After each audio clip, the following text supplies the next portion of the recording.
اس کے مطابق ہمیں پاکستان کو نہ تو صحیح طریقے سے ریسورسز ملے، نہ ہمیں وہ ساری ٹیریٹریز ملی جس کا ہمیں کہا گیا تھا، لیکن الحمدللہ اللہ تعالیٰ نے ہمیں ایک آزاد ملک دیا. اور بالکل آپ کے مہمان صحیح کہہ رہے ہیں کہ یہ ایک پولیٹیکل بیسس پہ پاکستان بنا تھا، یہ مذہبی بیس پہ نہیں بنا تھا، کیونکہ مسلمانوں کو ابھی بھی اگر آپ جا کے دیکھیں تو وہاں پہ وہ ایک برابری کا سٹیٹس ان کے پاس نہیں ہے جو ہمارے پاس ہے. ہم فرسٹ ریٹ سٹیزنز ہیں اپنے ملک میں.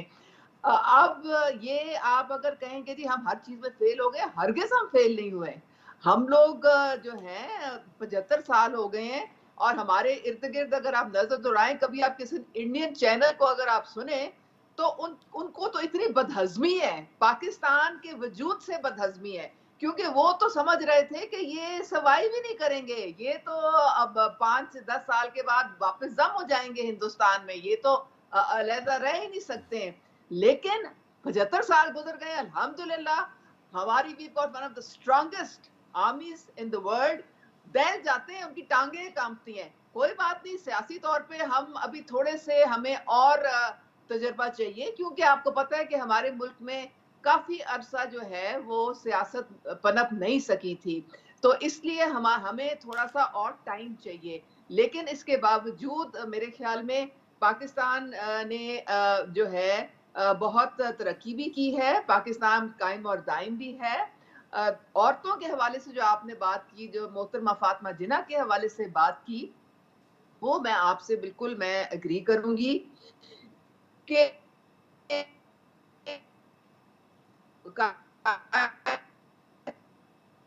تم نے اپنی خواتین کو اپنا تو کبھی ترقی نہیں کر سکا. لیکن ان کو ایکول اپرچونٹی دینے تھی، جو ان کو ایک سٹیٹس دینا تھا، وہ انفارچونیٹلی چونکہ ہماری ایک میل ڈومینیٹڈ پیٹریارکل سوسائٹی ہے، وہ ہم نہیں دے چکے. لیکن اس میں بھی اب ہمیں بالکل ہم احساس کرنا شروع ہو گئے ہیں. اب آپ دیکھیں ہماری پوری منسٹریز ہیں ویمن ڈیولپمنٹ ڈویژن کی، ہماری ہے پورا جو انہیریٹنس رائٹس بھی ان کو دلوا رہا ہے، ہمارا national commission on the status of women ہے. یہ پہلے کہاں تھی باتیں، لیکن ہم ابھی مزید اب ہمارے دیکھیں پارلیمنٹ میں 1 یا 2 خواتین ہوتی تھی، اب آپ دیکھیں 17% آپ کو نظر آئیں گی. لوکل گورنمنٹ پہ تو ہمارے اس سے بھی زیادہ ہیں. You should give credit to Benazir Bhutto صاحبہ. یہاں پہ شہید رانی کا یہ کمال تھا کہ وہ دنیا کی پہلی خاتون پرائم منسٹر بنی، اور ویمن امپاورمنٹ کے لیے جو کام انہوں نے کیا، جو میسج انہوں نے آل اوور دا ورلڈ دیا، I think credit goes to ہر.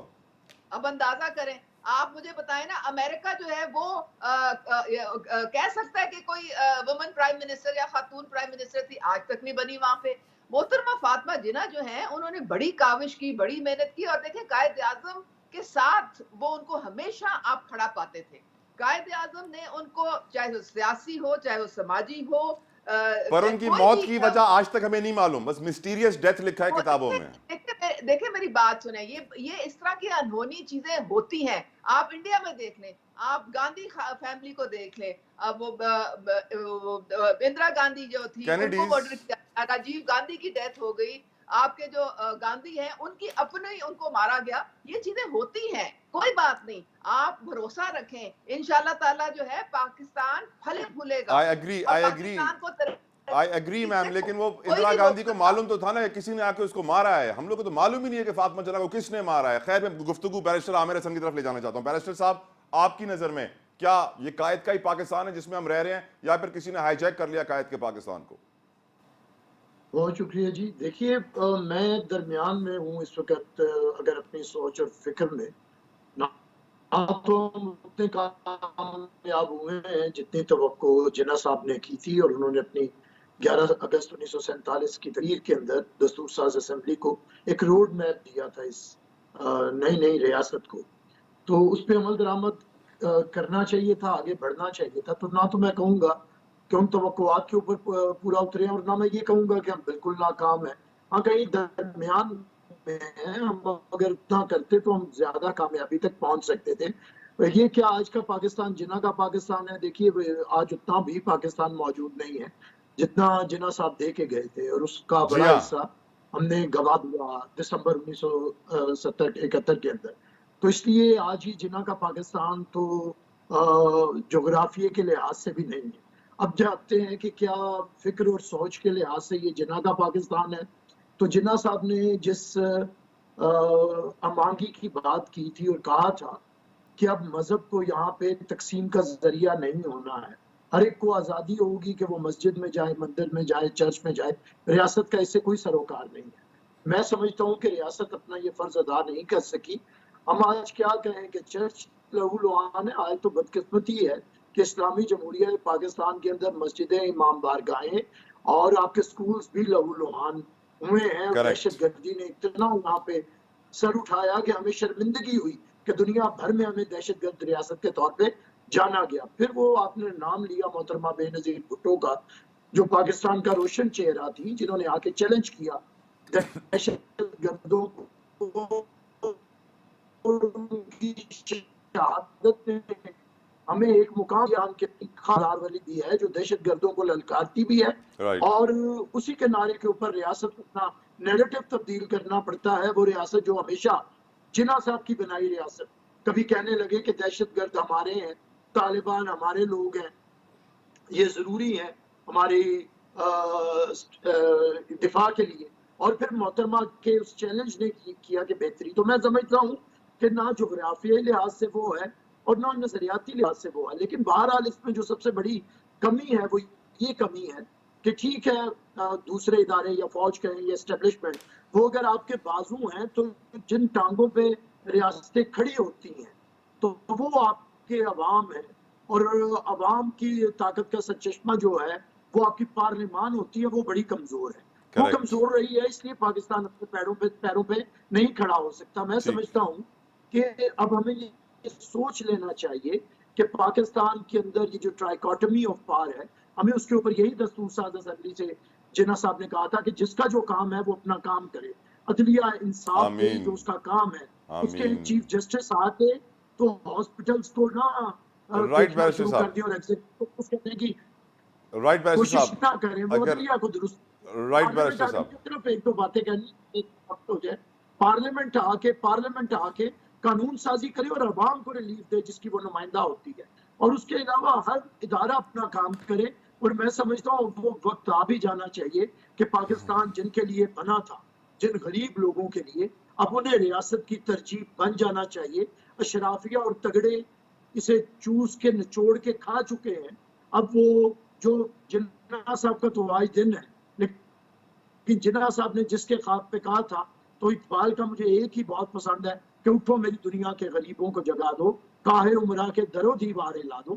آج یہی منشور ضروری ہے جس کے رائٹ. اوپر جناح صاحب نے ایک بنیاد فراہم کی تھی ایک آئی ریاست کی, اگری. اسی آئی کے لیے اگری. ہمیں رؤف صدیقی صاحب, سر آپ, میں سوال اس لیے اٹھا رہا ہوں رؤف صاحب کیونکہ آج ہی ہمارے آرمی چیف نے بولا ہے کہ پاکستان کے دشمن پاکستان کی مذہبی, نسلی اور سیاسی کمزوریوں کو استعمال کرتے ہیں, اس کا فائدہ اٹھاتے ہیں. اور یہ کمزوریاں شاید میری نظر میں اسی لیے ہیں کہ ہم نے قائد کے بتائے ہوئے اصولوں پر عمل نہیں کیا. رؤف صاحب آپ تھوڑی روشنی ڈالیے پلیز سر.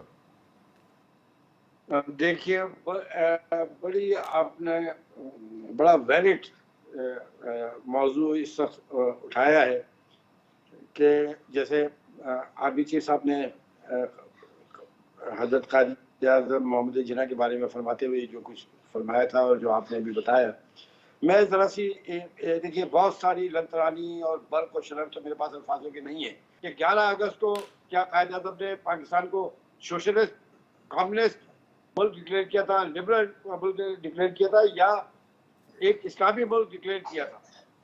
اور پاکستان کی قیام کا جو نعرہ تھا وہ یہ تھا کہ پاکستان کا مطلب کیا, لا الہ الا اللہ محمد رسول اللہ. یہ نعرہ ہر جگہ لگا تھا. اگر یہ نعرہ نہیں لگتا تو پاکستان بھی نہیں بنتا. ٹھیک. اس پہ دو رائے نہیں ہے نا, یہ تو ایک ایک شخص ایک ایک بچہ جانتا ہے. اب آپ مجھے بتائیے کہ پاکستان جب بنا تھا تو نہ یہ امیروں کے لیے بنا تھا, نہ یہ غریبوں کے لیے بنا تھا, یہ بنا تھا مسلمانوں کے لیے اور مسلمانوں کے ساتھ مساوات کرنے کے لیے. اور مسلمانوں کا اور اسلام کا جو سب سے اہم عنصر رہا ہے وہ یہ رہا ہے خلفائے راشدین کے زمانے سے لے کر اب تک, اور حضور نبی کریم صلی اللہ علیہ وسلم کے زمانے میں, کہ تمام مذہبی اقلیت کو عبادت کرنے کی پوری آزادی حاصل کی. کریکٹ. اور اتنے قوانین نافذ تھے کہ حالت امن میں مسلمان اور غیر مسلموں کے جو شہری حقوق تھے وہ پورے کے پورے مکمل ایک ہی جیسے تھے. اور یہی وجہ ہے کہ اس وقت کی عدالتوں میں ایک یہودی بھی مقدمے جیت رہے تھے اور مسلمان مقدمہ ہار جاتا تھا. تو ہم نے بنیادی طور پہ پاکستان بنانے کے بعد اتنی لسانی تقسیم بنا دی، اتنی برادری نظام کو مضبوط کر دیا، ہم نے مذہبی منافرت کو یہاں تک پہنچا دیا ہے کہ ایک مسلک دوسرے مسلک کو زندہ دیکھنا نہیں چاہتا. کریکٹ. باقی لوگوں تو آپ چھوڑ دیجیے غیر مسلموں کو. آپ یہ دیکھیے کہ لسانی بنیاد کے اوپر ایک لسانی اکائی دوسری لسانی اکائی کو برداشت کرنے کے لیے تیار نہیں ہے. آپ یہ دیکھیں کہ ذرا سا اپنے مفاد کے اوپر اقتدار کے اور سیاسی مفادات سامنے آتے ہیں تو یہ باقاعدہ منظم نعرہ لگا کر پاکستان کو بلیک میل کرنے کے لیے یہ لسانی منافرت سے لے کر پاکستان کو خدا نخواستہ توڑ دینے کی حد تک دھمکیاں جلسے عام میں دیتے ہیں. ٹوٹ تو چکا ہے پہلے بھی. وجہ کیا ہے کہ جی ٹوٹ تو چکا ہے حضور پہلے بھی. کیا فرمایا؟ قائد اعظم کا پاکستان تو ٹوٹ چکا ہے. اور یہ اور اسی بنیاد پہ ٹوٹا. آپ نے جو فرمایا کہ آپ یہ دیکھیں کہ جتنے بھی ادارے ہیں آپ جوڈیشری کو اٹھا کے دیکھ لیجیے، جو پاکستان کے اندر جو چند بڑے خطرناک ترین مملکت کے خلاف فیصلے کیے گئے ہیں اور حب الوطنی کی اطاعت میں کیے گئے ہیں وہ جوڈیشری نے تو کیے. پھر باقی اداروں نے اپنا حصہ اس پاکستان سے لینے کے لیے جو طبقاتی جد و جہد کو انہوں نے اپنی برادری نظام کو اور یہ 1100 اور 1200 خاندان جو پیدا ہو گئے، ان کی پوری تاریخ اٹھا کے دیکھیے، تاریخ کی کتابیں بھری ہوئی ہیں کہ یہ 1200 یہ بدترین غلام تھے جو اس وقت اس ملک کے اوپر رول کر رہے ہیں. رائٹ. رؤف صاحب مجھے بریک کا کہا جا رہا ہے. سر سو سوری رؤف رؤف صاحب، سو سوری، میں معافی چاہتا ہوں آپ سے، لیکن مجھے بریک کے لیے بہت پریشرائز کر رہے ہیں سر پروڈیوسر صاحب میرے کان میں. ایک بریک لیتے ہیں، بریک کے بعد گفتگو جاری رہے.